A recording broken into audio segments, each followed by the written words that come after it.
Chair recognizes the gentleman from Georgia, Mr. Hall, for 5 minutes. Mr. Speaker, I ask unanimous consent to revise and extend my remarks. Without objection, gentleman is recognized. Mr. Hall. Thank you, Mr. Speaker. Mr. Speaker, I rise today to speak about a couple of items of importance. I rise today to speak about wealth in black homes and businesses. According to the Brookings Institute, the net worth of a typical white family is nearly 10 times that of a black family.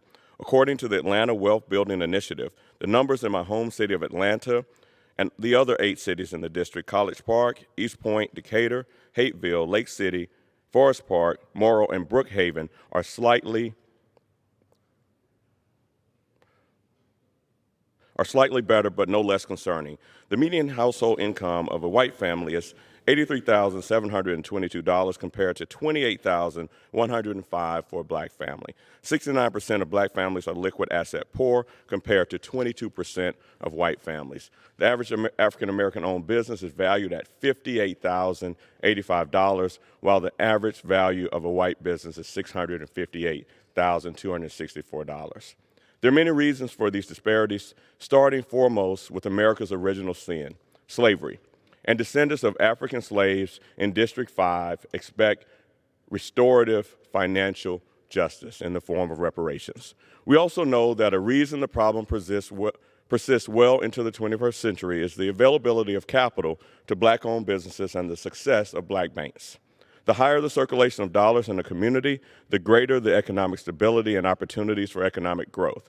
According to the University of Georgia Selig Center for Economic Growth, money circulates 1 time within the African American community, compared to more than 6 times in the Latinx community, 9 times in the Asian community, and an unlimited amount of times within the white community.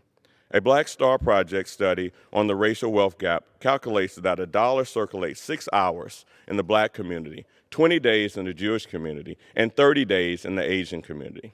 Black people have an estimated $1.3 trillion gross national income, but only 2% is recirculated in the black community. Keeping black dollars in the black community is harder than it sounds.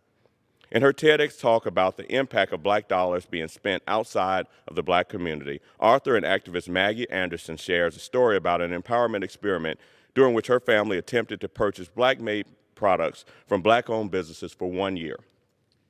Anderson uncovered a discouraging picture of a vast economic divide. She discusses how L'Oreal owns one of the largest black beauty brands in the world, Soft Sheen Carson, demonstrating a white-owned business profiting from a market of exclusively black buyers. She estimates that up to 80% of the revenue of white-owned Hennessy Cognac comes from black consumers, but the company has no black distributors or suppliers and does not advertise in black-owned media. The empowerment experiment resulted in a landmark study conducted by Stephen Rogers at Northwest University Kellogg School of Business, which proved how supporting black-owned businesses can benefit the black community as well as the American economy as a whole. In Anderson's book, Our Black Year, One Family's Quest to Buy Black in America's Racially Divided Economy, she notes that if black spending with black businesses rose from the current 3% to 10%, it could create 1 million new jobs and provide economic security to countless black households. Lack of access to financial services is not just a symptom of America's racial wealth gap, it is also a cause. Without the ability to efficiently save, invest, and insure against risk, many black families struggle to translate the income they earn to genuine generational wealth. Based on data from the Federal Reserve Survey of Consumer Finance, the typical black family has only 10 cents for every dollar held by the typical white family. This wealth gap dates back to the decades after emancipation and has remained stubbornly persistent. Redlining, a practice that designates black communities as unfavorable for home loans and business investment, reduces property values and increases interest rates in many neighborhoods, trends that have impacted African Americans for a century. Largely excluded from the generous financial incentives of the New Deal, the black community was boxed out of the country's post-World War II boom, and that vastly expanded the American middle class. Despite laws prohibiting loan discrimination on the basis of race, the Congressional Black Caucus still calls on regulatory agencies to improve enforcement at a national level. Black and Latinx homebuyers are significantly more likely than whites to be turned down for a conventional mortgage loan.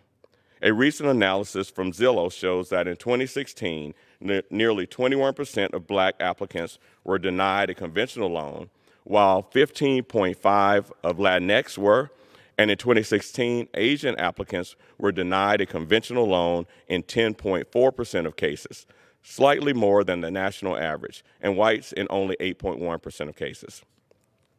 According to a New America report, many banks also hinder black wealth creation with discriminatory practices in service offerings. In communities of color, banks charge more for opening and maintaining basic entry-level checking accounts.